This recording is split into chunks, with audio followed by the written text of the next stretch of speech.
Bismillahirrahmanirrahim. Assalamualaikum warahmatullahi wabarakatuh. Yang terhormat Bapak Ibu Guru dosen yang saya sayangi teman-teman.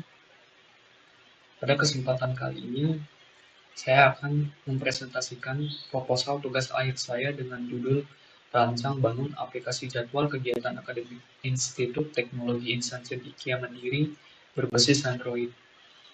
Di sini saya Alfikri Hidayat dengan NIM 231006.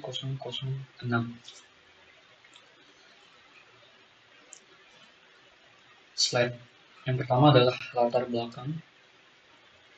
Yang pertama yaitu pentingnya teknologi. Teknologi membantu mempercepat pelaksanaan kegiatan menjadi efisien dan terstruktur. Yang kedua adalah peran smartphone Android. Perannya yaitu menjadi basis utama aplikasi kampus karena kemudahan operasi, fleksibilitas, dan mendukung mobilitas mahasiswa atau dosen. Karena pada zaman sekarang semua memiliki smartphone dan Android. Lalu poin yang selanjutnya adalah masalah saat ini.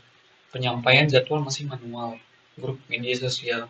Seringkali terjadi kendala, informasi terlambat, dan benturan jadwal. Contoh masalahnya, sering terjadi bentrok jadwal penggunaan laboratorium komputer antar kelas. Solusi yang saya ajukan yaitu membuat aplikasi di mana aplikasi ini bisa mengurangi bentrok jadwal penggunaan lab. Dan kita bisa mengetahui informasi-informasi terupdate tanpa harus takut untuk ketinggalan update. Selanjutnya adalah rumusan dan batasan masalah. Di sini ada 3 rumusan masalah yang saya ambil. Yang pertama yaitu bagaimana merancang aplikasi yang dapat mengurangi bentrok jadwal lab. Yang kedua, bagaimana aplikasi menyampaikan informasi jadwal dengan tepat dan mudah dipahami. Yang ketiga, bagaimana aplikasi mempermudah mahasiswa mendapat informasi jadwal yang praktis. Lalu selanjutnya ada batasan masalah. Di sini saya mengambil 5 batasan masalah.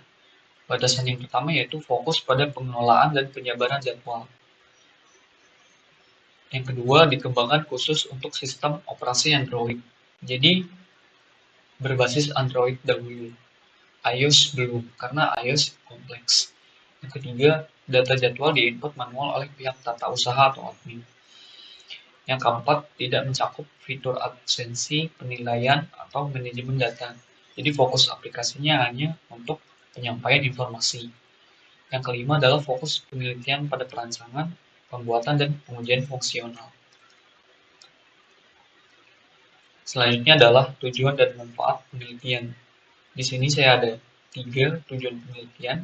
Tujuan yang pertama yaitu merancang aplikasi untuk mengurangi bentrok jadwal lab. Jadi poin utamanya adalah untuk mengurangi bentrok jadwal. Oleh karena itu saya merancang aplikasi untuk menyampaikan informasi secara real-time. Yang kedua adalah mengembangkan aplikasi yang menyampaikan informasi jadwal dengan tepat. Yang ketiga, mewujudkan aplikasi yang mudah dan praktis untuk info jadwal akademik. Selanjutnya ada manfaat penelitian. Di sini ada manfaat teoritis dan ada manfaat praktis. Manfaat teoritis di sini yang pertama menjadi bahan referensi dan menambah wawasan. Yang kedua adalah sumber informasi bagi peneliti selanjutnya. Selanjutnya di sini ada manfaat penelitian praktis, yaitu bagi peneliti, perguruan tinggi, mahasiswa, dan dosen. Slide selanjutnya ada tinjauan pustaka, konsep kunci. Di sini ada 3 konsep, yaitu sistem informasi, di mana sistem informasi ini adalah sekumpulan komponen terdiri dari manusia, hardware, software, dan data untuk mengumpulkan, memproses, dan mendistribusikan info guna mendukung keputusan. Konsep yang kedua adalah siakat mobile. Di sini transformasi siakat dari web ke mobile untuk meningkatkan efisiensi, kemudahan akses, dan percepatan informasi. Lalu, siakat mobile, mekanisme pengiriman informasi instan real-time ke pengguna tanpa membuka aplikasi. Di sini ada tinjauan pustaka penelitian terdahulu. Saya mengambil 3 tinjauan. Dengan hasilnya yang pertama yaitu sistem mobile dan notifikasi real time meningkatkan efektivitas komunikasi akademik. Hasil yang kedua, implementasi FCM Firebase memungkinkan pengiriman notifikasi real time secara efisien, jadi tidak ada delay. Yang ketiga adalah pendekatan otomatisasi penjadwalan, constraint matching mengurangi bentrok jadwal. Slide selanjutnya adalah implikasi rancangan dari tinjauan pustaka. Di sini ada 4 perancangan aplikasi. Kita perlu mengintegrasikan. Yang pertama adalah database atau basis data terpusat. Yang kedua adalah modul validasi untuk deteksi bentrok jadwal. Jadi di sini aplikasi nanti bisa mendeteksi adanya bentrok jadwal. Yang ketiga adalah fitur notifikasi real time (FCM). Jadi di sini aplikasi bisa mengirimkan notifikasi tanpa delay. Yang keempat adalah antarmuka pengguna yang sederhana. Kita mendesain aplikasinya ini secara user friendly. Slide selanjutnya adalah ringkasan penelitian. Yang pertama, jenis penelitian. Jenis penelitian saya adalah research and development atau laporan studi penelitian dan pengembangan. Pendekatan yang saya ambil adalah metode prototype, bersifat interaktif dan iteratif. Jadi, sini kita bisa langsung mencoba bagaimana aplikasi ini berjalan. Selanjutnya adalah subjek penelitian. Subjek penelitian saya di sini aplikasinya dan staf dosen mahasiswa dilibatkan sebagai evaluator. Jadi, dosen, staf, dan mahasiswa bisa memberikan kritik dan saran. Lokasi dan waktu saya adalah ada di ITCM Sidoarjo dengan waktu penelitian kurang lebih 5 bulan. Slide selanjutnya adalah langkah metode prototype. Yang pertama adalah analisis kebutuhan. Di sini ada identifikasi kebutuhan fungsional dan non-fungsional. Lalu yang kedua adalah desain dan prototipe awal. Kita mendesain prototipe awal aplikasinya agar kita bisa mengetahui gambaran dari aplikasi tersebut. Yang ketiga adalah evaluasi prototipe. Nah, di sini kita langsung menguji coba aplikasi ini kepada dosen, mahasiswa, atau staf untuk mendapatkan feedback atau umpan balik. Yang keempat, revisi dan penyempurnaan. Dari hasil umpan balik tersebut, kita bisa melakukan revisi atau penyempurnaan. Lalu yang kelima adalah implementasi dan dokumentasi. Jika sudah dirasa fix, tidak ada bug atau error, kita bisa mengimplementasikannya dan kita buat dokumentasi. Slide selanjutnya adalah prosedur penelitian. Yang pertama, studi pendahuluan. Memahami masalah pada sistem manual penjadwalan jadwal. Yang kedua, analisis kebutuhan sistem.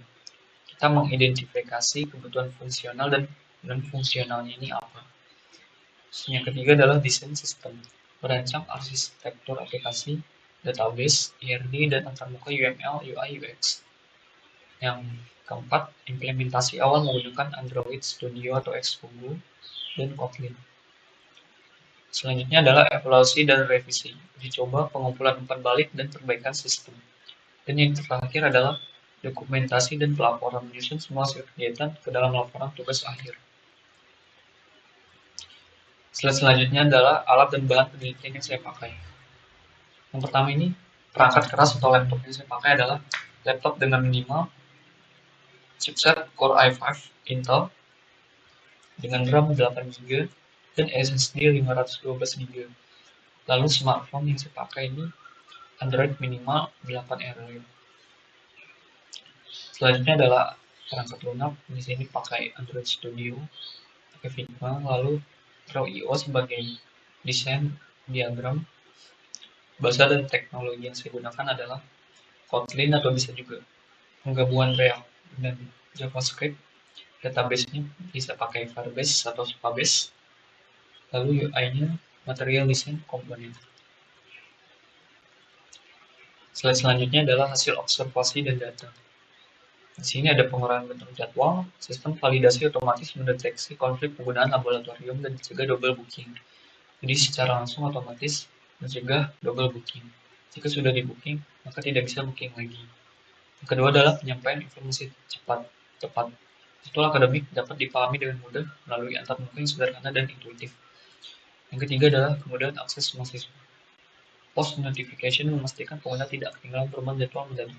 Jadi di sini push notification di sini berfungsi untuk lakukan notifikasi secara real time. Jadi tidak ada delay. Yang terakhir adalah integrasi real time. Data dari admin langsung tersinkronisasi ke semua pengguna tanpa delay. Slide selanjutnya ada desain dan wireframe aplikasi. Di sini saya sudah mendesain. Yang pertama ada wireframe halaman utama aplikasi. Begini tampilannya. Lalu ada wireframe tampilan jadwal akademik, ada kalender dan jadwal-jadwal akademiknya. Dan wireframe tampilan pengaturan notifikasi. Di sini kita bisa mengatur notifikasi. Kita bisa set notifikasi 30 menit sebelumnya atau 1 jam sebelumnya. Lanjut. Di sini ada diagram arsitektur teknis. Di sini ada activity diagram untuk admin ya, mengubah atau mengedit jadwal. Di sini ada activity diagram mahasiswa dan dosen melihat jadwal. Saya terangkan sedikit. Di sini semisal kita menjelaskan mahasiswa dan dosen melihat jadwal. Yang pertama kita buka aplikasi, lalu kita disuguhkan dengan tampilan login.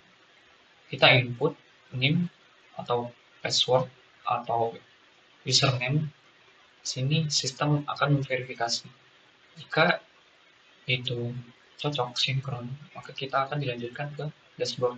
Jika gagal, kita akan dikembalikan ke tampilan login. Kita sudah di dashboard, lalu kita klik jadwal dan akan menampilkan kalender. Di sini ada sequence diagram, admin menambah jadwal atau notifikasi, dan sequence diagram mahasiswa melihat jadwal. Penjelasannya hampir sama dengan tadi, mungkin ini beda saja diagramnya. Di sini ada implementasi dan pengujian aplikasi. Stack teknologi yang saya pakai Android Studio, Kotlin, Firebase Real-Time Database, FCN Post Notification.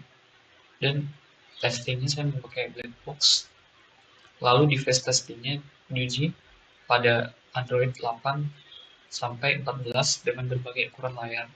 Hasilnya yang di sini ada notifikasi tepat waktu, jadwal akurat, navigasi lancar, dan performa stabil. Ada kesimpulan penelitian. Kesimpulan pertama, aplikasi jadwal kegiatan akademik berbasis Android berhasil dirancang dan dikembangkan dengan fitur-fitur yang memenuhi kebutuhan pengguna di ETCM. Yang kedua, sistem validasi otomatis terbukti mengurangi bentrok jadwal laboratorium secara signifikan. Kesimpulan ketiga, push notification Firebase memastikan informasi jadwal tersampaikan real time dan mudah dipahami oleh dosen dan mahasiswa. Kesimpulan keempat, aplikasi memberikan akses mudah dan praktis untuk tracking jadwal akademik kapan saja dan di mana saja. Baik, mungkin itu saja penjelasan dari saya. Saya mohon maaf jika ada kesalahan kata. Saya akhiri. Wassalamualaikum warahmatullahi wabarakatuh.